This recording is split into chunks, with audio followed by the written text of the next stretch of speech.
We celebrate today the feast of the conversion of Saint Paul. Most of us are possibly aware that Paul was not Paul before his conversion. He was named Saul. And Saul was a righteous Jew. Saul was a man who followed the law. Saul was a man who kept the commandments. Saul was a man who could not be faulted, a man who lived exactly not only by the law, but by the letter of the law. And because he noticed a group called people of the way, he noticed a group called followers of Christ, that Saul decided that that was not the way.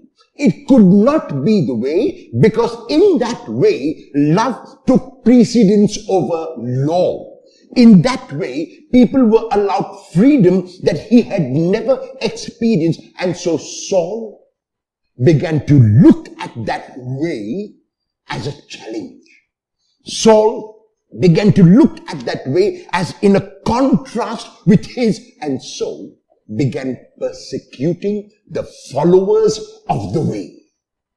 In two accounts in the Acts of the Apostles, chapter 9 and chapter 22, we are given an experience of the conversion of Paul. Paul was on his way to Damascus. He was on his horse, and the reason why he was going to Damascus was because he had letters in order to persecute Christians. He had the backing of the authorities of religion. And so he was very clear that it was one mission that he was called to, and that mission was to persecute the followers of the way, to persecute the disciples of Jesus. Even as he rode with this one-pointed agenda, he saw and was blinded by a light and was thrown down from his horse. He wondered what this phenomenon could be, and he began to ask questions, and in his questions he received the answer that he was to become now a new person. And because this new person could not be named Saul, he was to be named Paul. Today, along with Peter, Paul is considered the architect of Christianity. Jesus is the builder. Jesus laid the foundation, but Paul and Peter both continued in their own inimitable way this work which Jesus inaugurated. And so the Saul who became Paul became a transformed human being. And there are three aspects of Paul that we can take for our reflection today, which show his transformation. The first is, Paul was converted from law to love. A man who was really keeping the letter of the law. A man who was faithful to every single commandment. A man who never disobeyed any of the commandments now became a man for whom love was above the law, love was above the commandments, and like Jesus before him was able to summarize the commandments of the 10 into one, which is loving God by loving neighbor. In all of his letters, Paul speaks of this love of God which he experienced. In Romans chapter 8, verses 31 to 37, he extols a God whose love knows no bounds. He extols a God who is unconditionally and magnanimously loving. He extols a God who keeps no record of wrongs.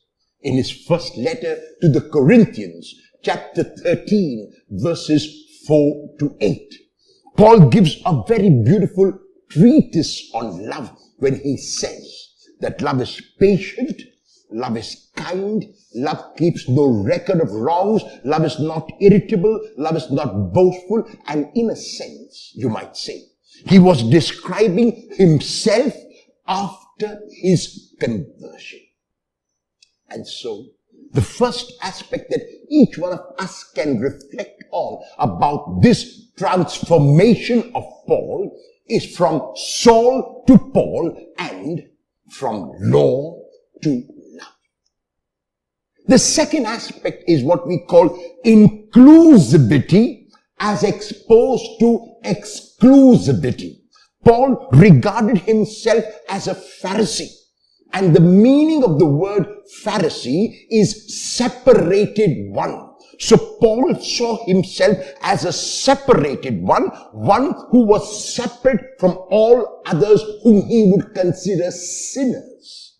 A man who was righteous, a man who lived according to the traditions, a man who never disobeyed a single commandment, and so therefore considered himself as apart from everybody else, as superior to everybody else, as the boss of everyone else. And yet, the moment he was touched by the Lord, he remembered who the Lord was. The Lord never considered himself as superior. The Lord considered himself as servant and slave of all.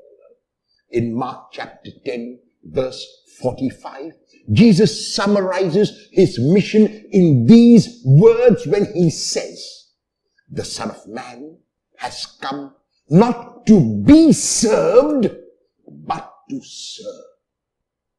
And Paul took this phrase of Jesus seriously, took this exhortation of Jesus seriously, and became a man who included now others, who was not exclusive. And therefore, in many letters, his introduction begins with these words from Paul, a servant and an apostle. Paul was both apostle, one who was sent out by the Lord to proclaim his message of love, but Paul was also servant who lived out that message. And even though Paul wrote a number of letters to a variety of communities, what is more important is that Paul lived out what he wrote. Paul could be so bold as to speak of his gospel because he knew that the gospel that he proclaimed was a gospel received from the Lord himself, and that gospel had only one point which Paul took on himself, the summarizing of the 10 commandments into one, of treating everyone as a brother or a sister. And that is why he can say, there is no Jew or Greek, there is no male or female, but all of us are one because we are one in the Lord. In his first letter to the Corinthians in chapter 12, verses 12 to 31, Paul gives an analogy of the church, gives an analogy of this institution of the Lord when he tells us that the Lord and his institution might be compared to a human person. And the Lord is the head. And every one of us is a part of the body. There is no exclusivism. We are one composite whole. The whole of humanity, no matter of what caste, no matter of what creed, no matter of what religion, is moving towards this inclusivity, is moving towards this goal for which God destined us. Because God was in Jesus reconciling the world to himself. And the third aspect that we can take for our reflection today, which is also very relevant in our times, is that Paul became, you might say, an ecologist. A number of his metaphors are metaphors from nature. When he speaks about seeds, when he speaks about trees, when he compares the seed and the tree to the human person, Paul is asking us to be aware of the situation in our world at this time. Every one of us knows that we are living in a world which is slowly being destroyed. Natural resources which the Lord has given us in such abundance like water are being indiscriminately wasted, so much so that we do not know what the future is going to be, that we do not know how we are going to leave this world for the future generations. And Paul says in Corinthians that the Lord was reconciling the world, not only human beings, but the Lord was reconciling nature as well.